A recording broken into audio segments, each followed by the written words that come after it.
How's it going, Salmi enjoyers? We are going to be doing a guide for Rafal and Nell simultaneously, the twin dragon bros, the super dragon bros. So let's jump into it. To begin, let's start talking about Nell and her bases and growth rates.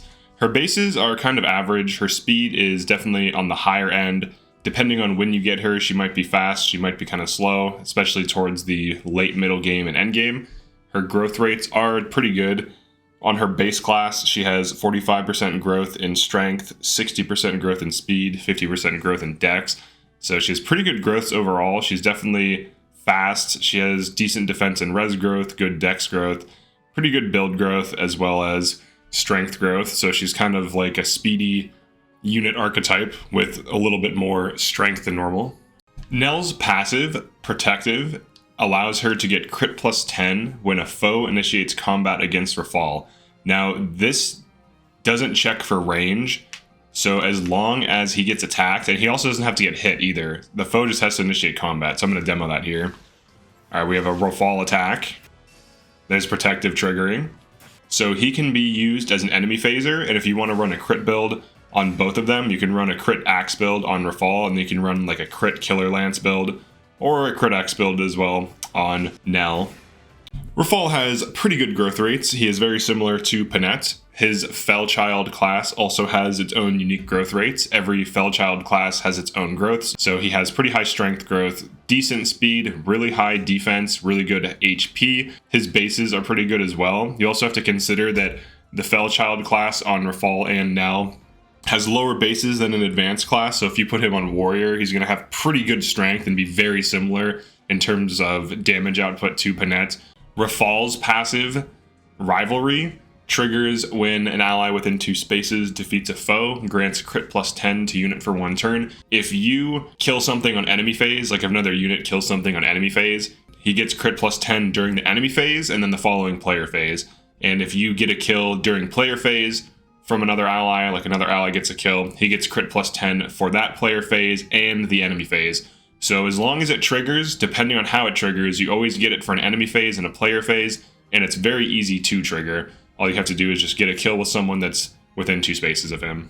Pros and cons, let's go. Pros: strong units with good bases, potential to be hard carries, and finally crit-based passives that are easy to trigger. Let's talk about the cons though. You have to beat an entire side quest to unlock them per save file. That means a few hours of gameplay, even if you're doing it on normal. Other units can do their job just as well as they can. So if you want to run a crit build, Panette can do that. If you want to run like a generic doubling unit who can kill things, there's a lot of units that can do that. They also have few supports. This matters for certain builds and also matters for things like hit rate and avoid rates when standing next to allies. So what is the level of investment to getting these units online? I would say it is very high because you have to beat an entire campaign just to unlock them. But once you actually get them, the level of investment I would say is very low. As soon as you get them, they're very good and you don't have to do much to them. All you have to do is standard things like upgrading their weapons, changing their class potentially, or just engraving their weapons. If you want to keep them as dragon units, you can use the Fel Stones the entire time.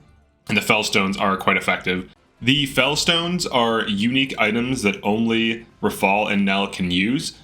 Their Fel Child class has access to these stones. So Rafal has axes and special level. That's just what it's called. And then Nell has lances and special level.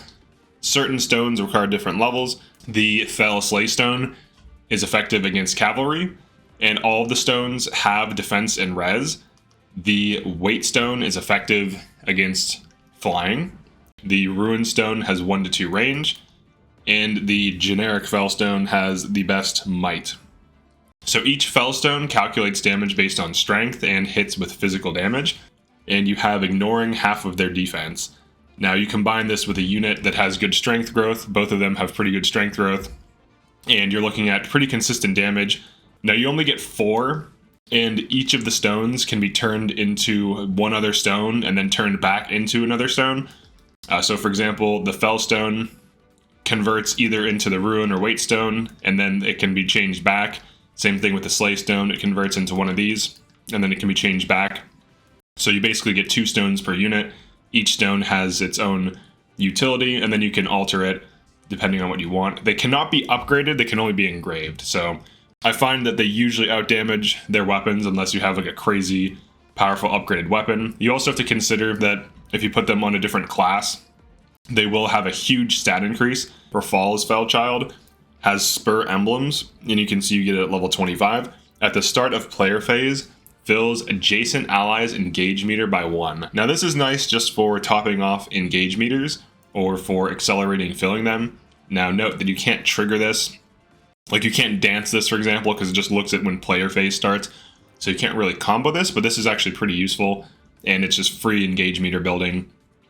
Now the one thing you want to note about this Fel Child class is that it has much lower bases than other classes. Now obviously in this case of hero, it's not that much lower, but if you want to go for damage, you can see just putting him on halberdier, he gets +4 strength and some build. Really the idea I would think would be to put him on warrior. If you want to run a crit build, this would be the way to do it. You get a dex increase, you get some speed, you get build, you get strength, you get all the stats that really matter when smacking things with an axe. So he goes from 20 to 27 strength. So this is your second Panette build. I would say this is probably his best class outside of Fel Child utility if you're going for emblem feeding. Warrior seems to be the best class here. He could be good on other physical classes, but I think the crit axe build makes the most sense. He has a passive that emphasizes crit. It's really easy to set up and maintain. So he could be run on a crit build. He could also go for doubling if you want to go for like speed fixing. But I would say warrior is his best class. And any general physical class you want to put him on. So Nell's Fel Child has the resist emblems passive when attacked with an engage attack, prevents 20% of damage. This is definitely super situational. There's not that many enemies that will be using engage abilities on you, and the 20% damage reduction, while useful, isn't really that good. So honestly, I feel like you should switch her off of her base class and put her on something better. So right now she's on Wyvern, but you can see the difference between being on Wyvern and Fel Child. She loses 4 strength getting off Wyvern. She also loses a lot of speed. So Wyvern is really good for her. She basically becomes like a Kagetsu Wyvern. She also has the crit passive, so if someone attacks Rafal, she gets crit +10 for a single player phase and enemy phase.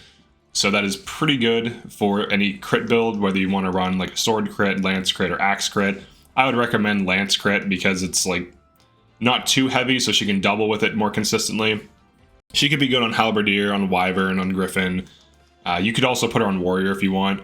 She has high enough speed that she should be doubling on warrior. Let's talk about good passives for Nell and Rafal. You can't go wrong with speed. Lyn increasing speed is always good. However, because they are DLC units, you do have access to other things outside of just speed increase, but they will cost you more SP. But Speed Taker and Speed Plus are always good on any unit that you want to double consistently, especially when you want to double those fast endgame enemies. Gentility is decent for reducing damage. Lunar Brace is good for player phasing. On Ike, Axe Power can be good for increasing base damage if you're not going for a crit build. So let's say you want Nell to be doubling, you could run an Axe Power build with a speed increase, and this also works on enemy phase because your speed stays increased on something like Speed Taker or just speed passives. Then Axe Power increases your damage at all times. I don't really think there's too much for them with Lucina. Corrin, I don't think Draconic Hex is good for them. They're like hard carries. I don't think they should be hexing.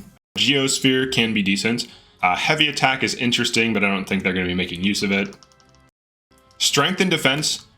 I did get Strength Defense +5. This is just really solid.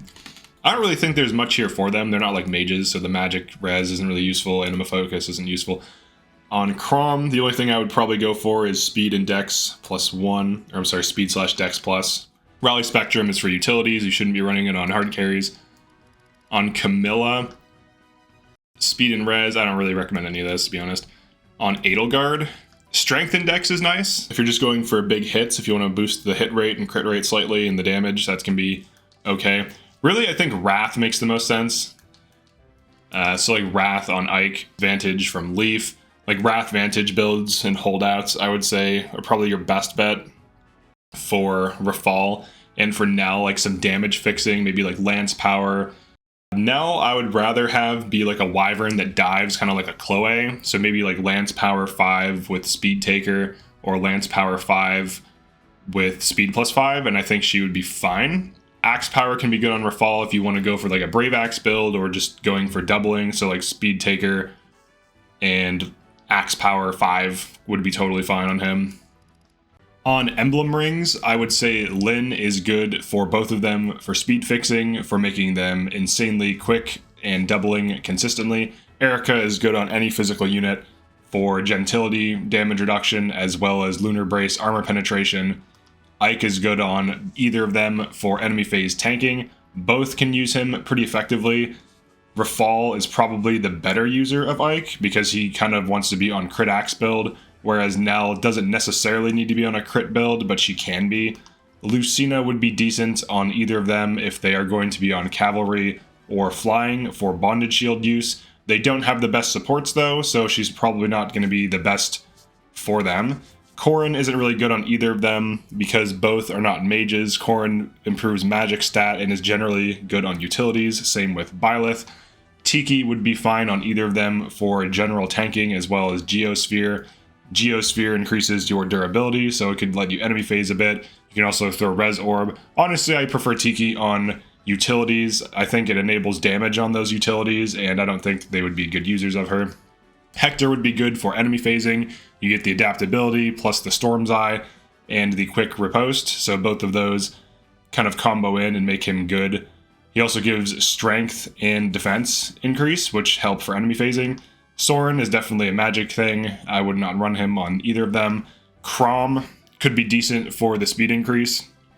There are some things here as well, like Brute Force on a crit build could be nice.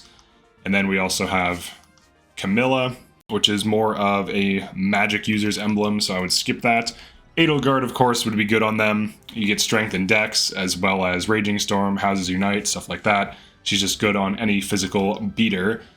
Veronica is more of a utility / magic thing, so I would skip that. For Roy, Leaf, Sigurd, these would all be fine. Roy is good for the holdout, for the strength increase. Sigurd is good for the build increase, the free canter, the override. Marth would be good on them, on either of them for the extra hits from break defenses, from divine speed. Celica and Micaiah, I would say, are better suited for mages or utility units. Overall, these are very strong units that can do a lot. They can go into a bunch of different classes. They can run a variety of builds. They can run crit builds. Nell can double very consistently. Rafal, to some degree, can double consistently with speed fixing. Both have a lot of options for player and enemy phase builds, and they're pretty good units. They're kind of fun to use. They don't feel too much different than Panette and Kagetsu and other units like Chloe and so on. So if you just want to run those units, if you don't want to do the Xenologue, I get it. But that's it for this one. Definitely like and subscribe if you enjoyed this. Feel free to drop a comment and let me know what you think, and I'll see you in the future.